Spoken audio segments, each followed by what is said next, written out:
everybody, and welcome back to BIM Hive. In today's Dynamo tutorial, we're going to be looking at filtering in-place models and isolating them inside of a 3D view. Now, you're probably wondering, why is this so important? I thought in-place modeling was actually quite good and effective. Yes, it is, but it can also be one of the worst things for your model health possible. So the main point that I'm trying to get across with this script that I've designed is that when you're working on projects that are $10 million and up, and the file size of your Revit project increases significantly from about 150 megabyte base model all the way up to having 8 different models linked in together, which are all sitting between 300 and 500 megabytes per model due to the level of information inside of it, you'll start to notice a fair few things slowing down and affecting the model performance itself.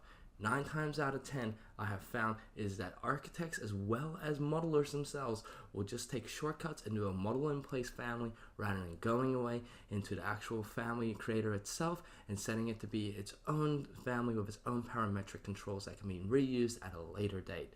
Now, you're thinking as well as like, oh, that doesn't sound too bad. You're not wrong. But imagine that we had 8 individual light fittings that were then copied across 25 times each, where they were made a copy of themselves on top of that, and there's no way that we can go into one family and just adjust it, put the parameter controls inside of it, and then come back in and get rid of it all. So in that instance, what could have been only one family with parametric controls has now turned into 100 in-place families inside of our project itself. So what we're going to do is we're just going to go and open up today's script, which is called filter in place families, and select them inside the view. So the first thing that we're doing is we're just going to our element types and we're selecting all the families inside of the project itself. Then we have this node here made by Clockwork where we go and make sure if the family is in place or not. Then we go and we filter it out.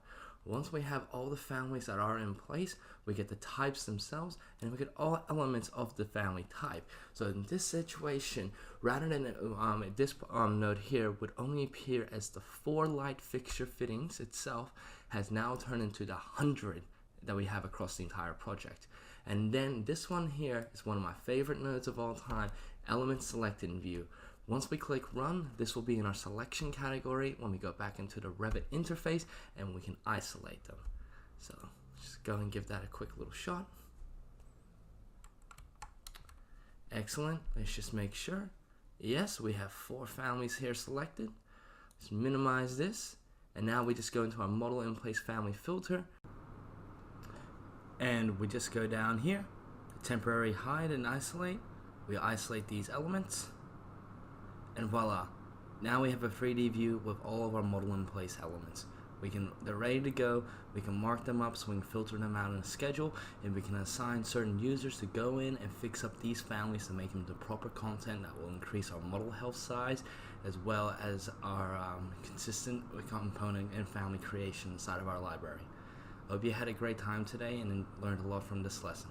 Thank you and have a great day.